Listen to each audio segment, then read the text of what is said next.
আসসালামু আলাইকুম। প্রিয় দর্শক, অন্য মঞ্চের আমাদের আজকের আলোচনায় অতিথি হিসেবে আছেন প্রিয় সুধী, ঈদ মোবারক এবং অনেক অনেক প্রীতি ও শুভেচ্ছা। ঈদের পর এটি প্রথম অনুষ্ঠান আমার। আসলে গত কদিন থেকে আবার রমজান মাস একদিকে, অন্যদিকে আমার ব্যবসায়িক এবং প্রফেশনাল কাজে খুবই ব্যস্ত ছিলাম, যার কারণে অনেক দিন থেকে ভিডিও ঠিকমতো করা হয়ে উঠছিল না। ভাবছিলাম ভিডিওতে আবার ফিরে আসব, আবার ফিরে আসলাম। আশা করি এবার আপনাদের সাথে আবার এই ভিডিওর মাধ্যমে নিয়মিত যোগাযোগ হবে। আপনাদের অনেকেরই মনের কথা, আমারও মনের কথা, বাংলাদেশের রাজনীতিতে বাংলাদেশ আওয়ামী লীগ কখন ফিরবে, সক্রিয় হবে এবং বাংলাদেশের রাজনীতির মাঠে প্রধানতম খেলোয়াড় হিসেবে মানুষের কাছে আবির্ভূত হবে। এই প্রশ্নটি করছি কেন?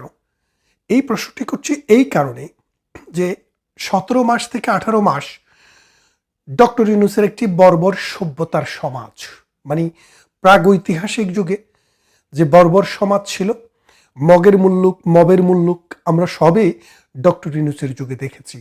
দেশকে একটি উপনিবেশ তৈরি করার যে বন্দোবস্ত আমেরিকার সাথে তিনি করেছেন, এখন এই দুর্দিনে আমেরিকার দোস্তদের বাইরে কারো কাছ থেকে তেল কিনতেও আমাদের অনুমতি চাইতে হচ্ছে। সাম্প্রতিক ইউরোপিয়ান ইউনিয়নের একটি রাষ্ট্র, যেটি ফ্রান্সের রাষ্ট্রদূত বলেছেন যে বাংলাদেশ যদি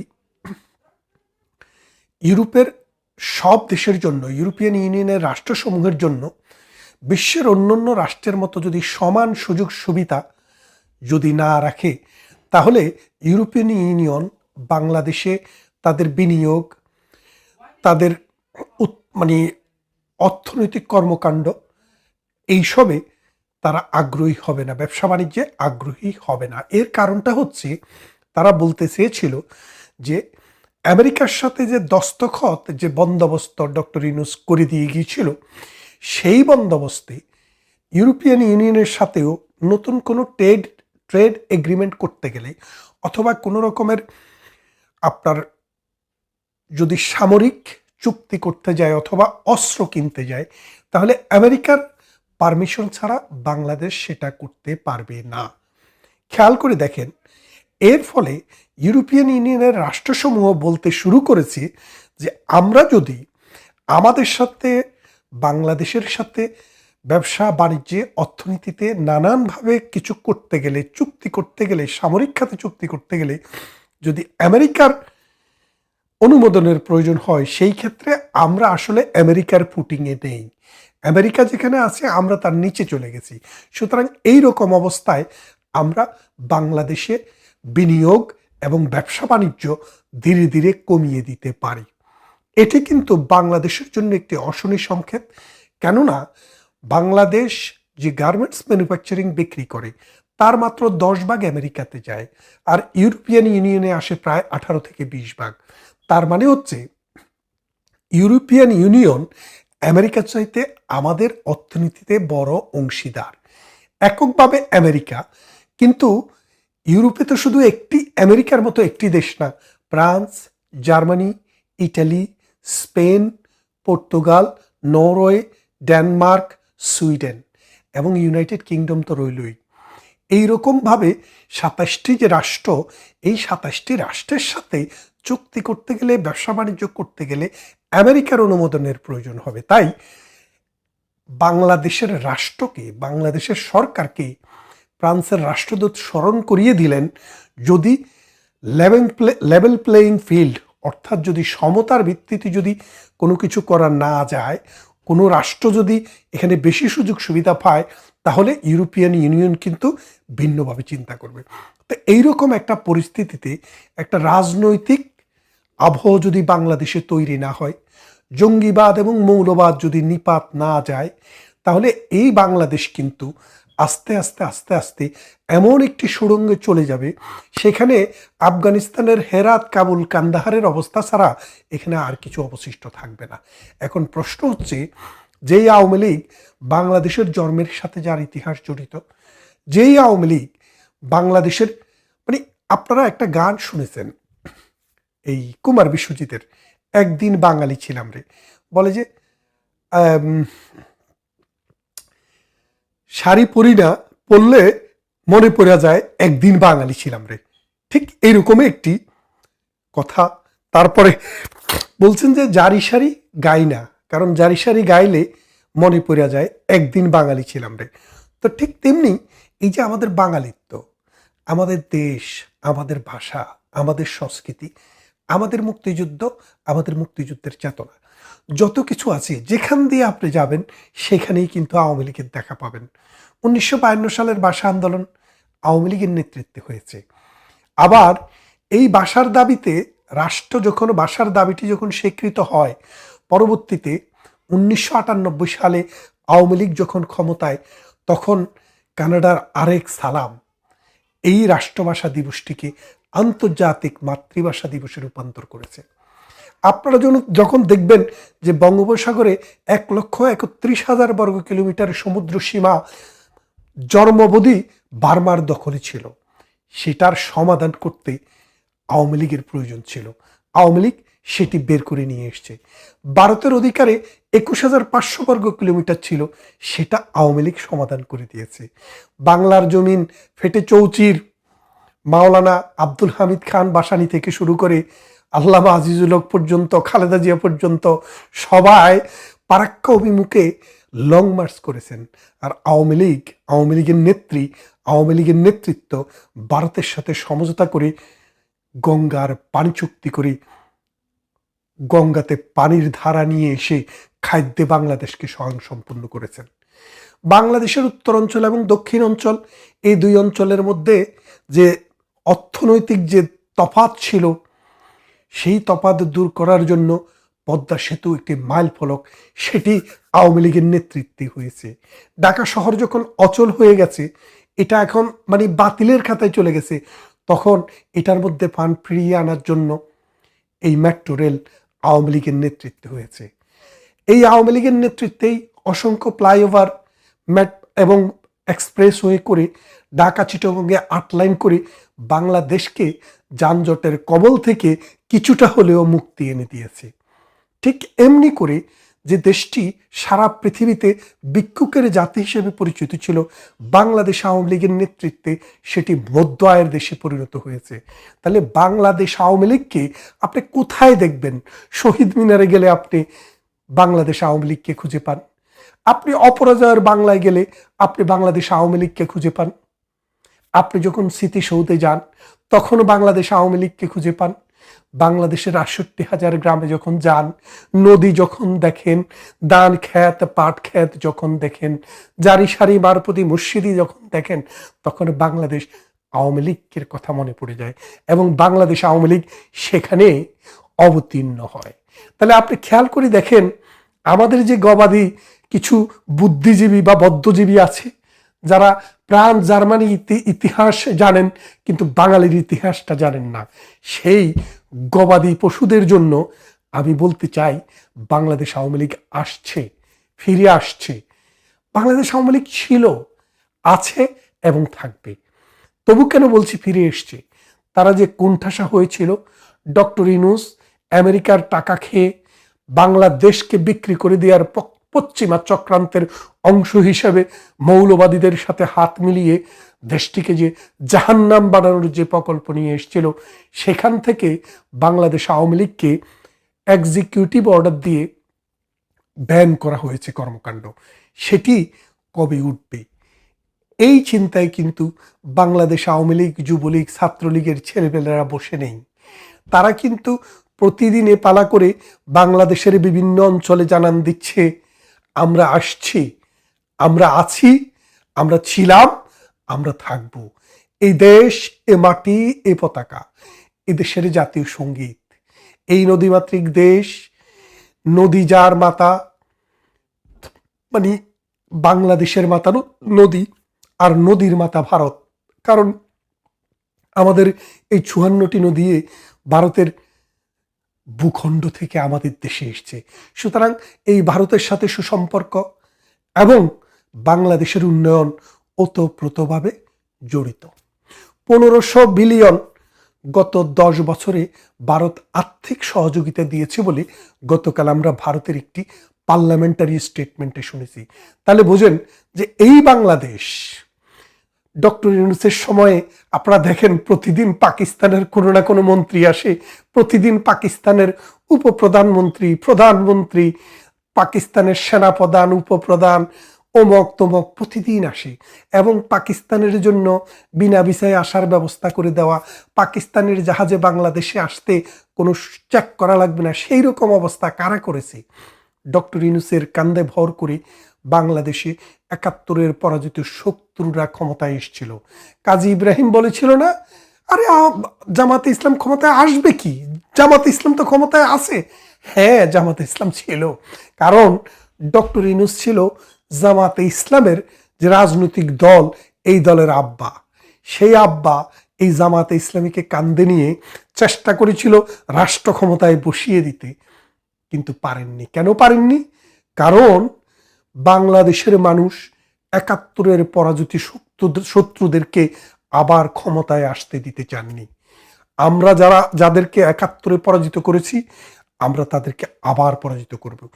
মনে রাখেন, বাংলাদেশ আওয়ামী লীগকে ক্ষমতায় আসা বা না আসা কোনো বড় কথা নয়, রাজনৈতিক কর্মকাণ্ড পরিচালনা করার যে ক্ষমতা, যে সামর্থ্য, যে প্রয়োজনীয়তা, বাংলাদেশের মানুষ সেটা উপলব্ধি করছে।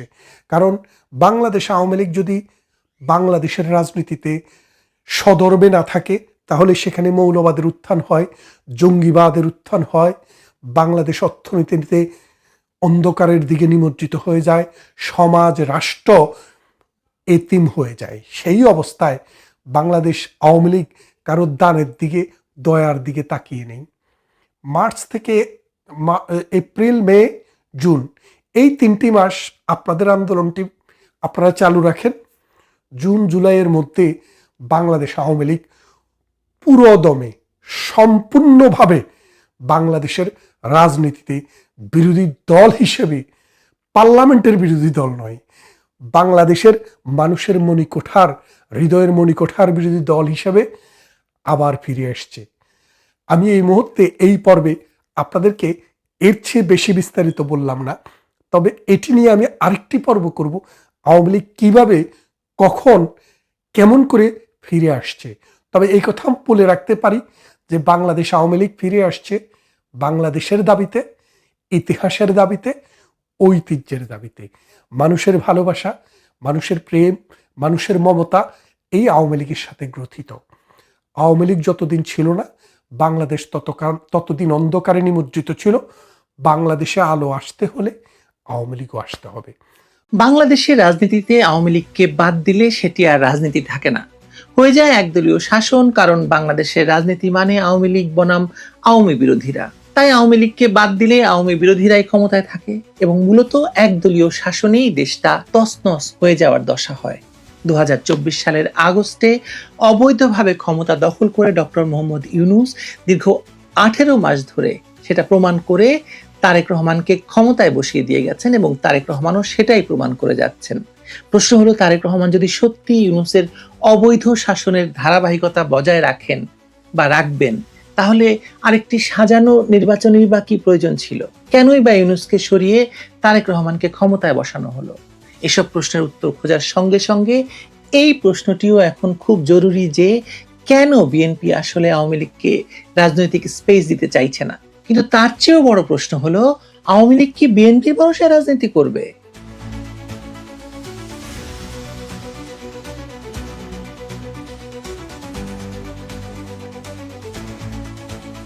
বিএনপি মহাসচিব মির্জা ফখরুল ইসলাম আলমগীর স্পষ্টতই বলেছেন যে তিনি এবং তার সরকার আওয়ামী লীগের উপর থেকে অবৈধ ইউনূস সরকারের দেওয়া অবৈধ নিষেধাজ্ঞা তুলবেন না।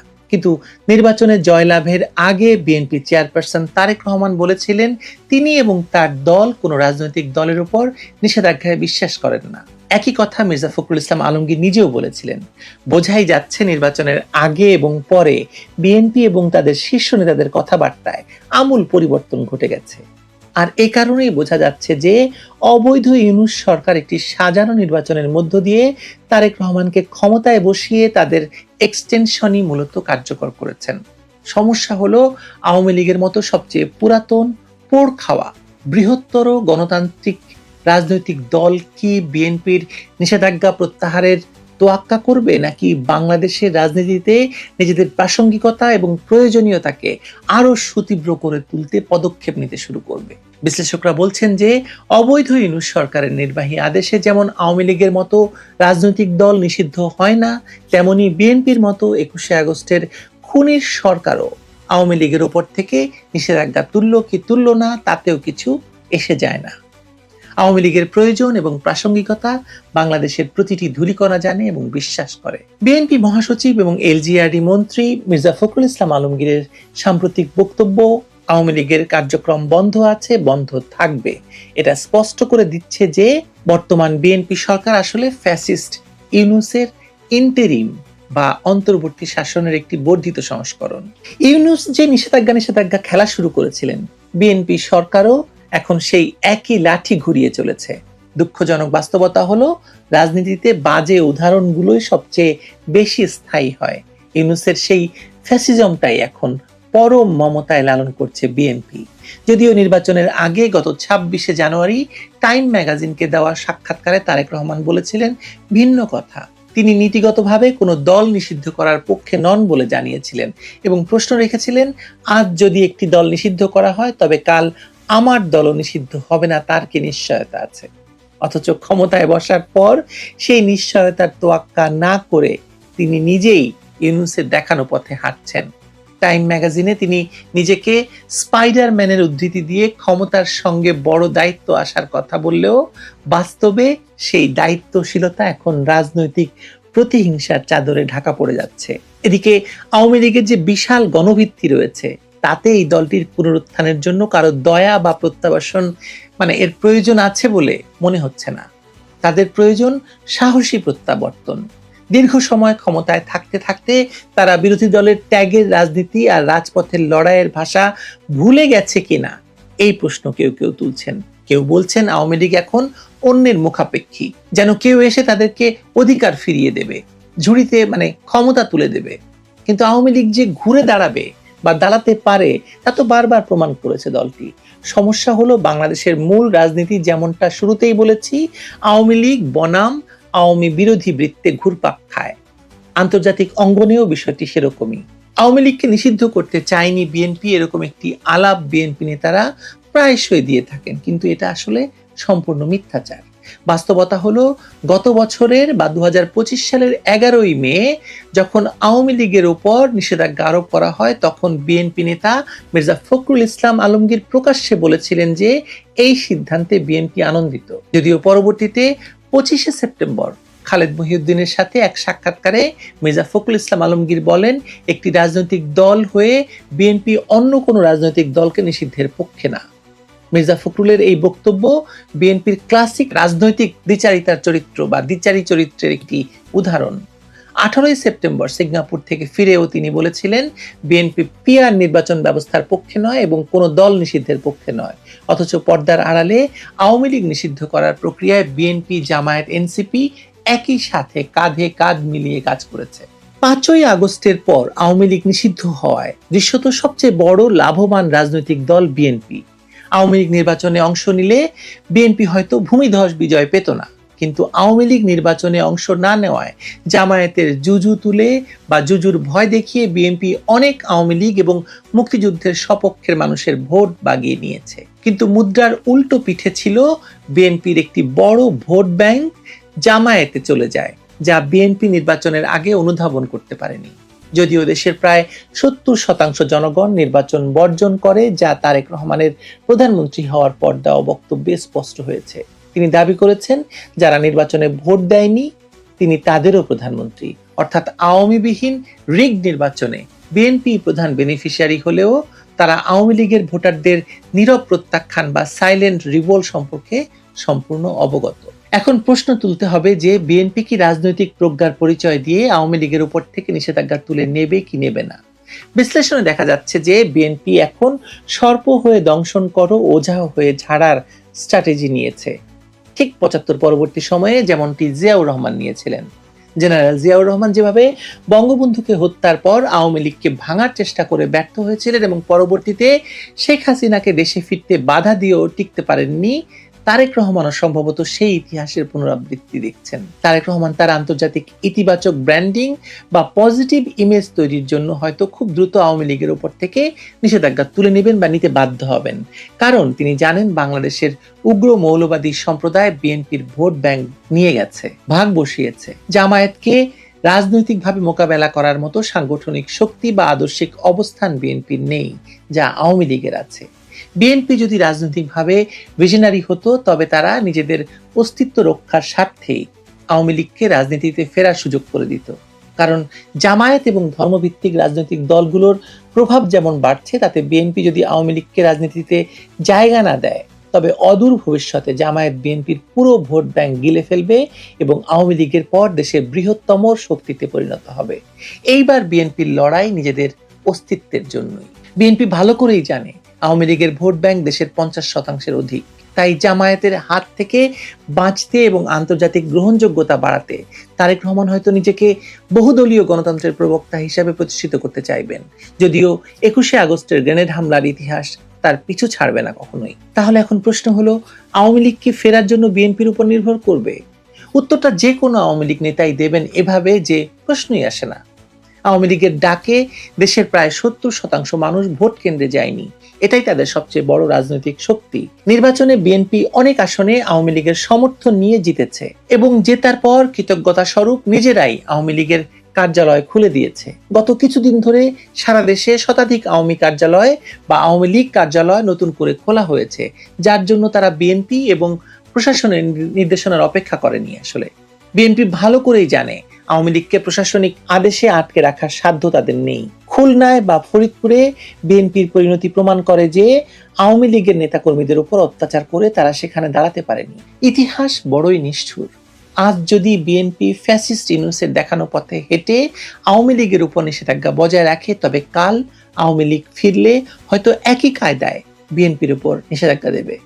এই প্রতিহিংসার চক্রে বাংলাদেশ এক অন্তহীন ফ্যাসিজমের দিকে এগিয়ে যাচ্ছে, যার মশাল এখন বিএনপির হাতে। তবে বিএনপি যদি রাজনৈতিক দেউলিয়াত্ব ঘোচাতে চায় এবং জামায়াত নিয়ন্ত্রিত মৌলবাদী রাজনীতির গ্রাস থেকে বাঁচতে চায়, তবে আওয়ামী লীগের স্বাভাবিক রাজনীতি নিশ্চিত করাই হবে তাদের জন্য একমাত্র রক্ষা কবচ, যেটা আজ হোক কাল হোক তারেক রহমানকে দিতেই হবে।